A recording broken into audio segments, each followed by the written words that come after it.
Assalamualaikum teman-teman. Apa kabar hari Minggu ini, weekend ini kalian ngapain aja?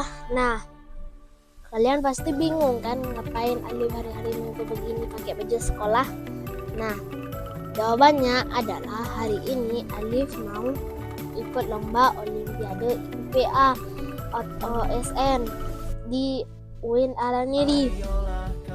Nah, Olimpiade ini adalah Olimpiade satu provinsi. Jadi doain ya guys, mudah-mudahan Alif menang juara satu.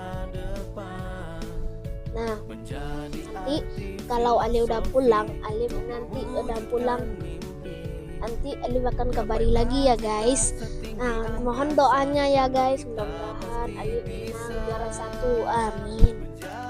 Sekian update dari Alif. Assalamualaikum warahmatullahi wabarakatuh. Dadah.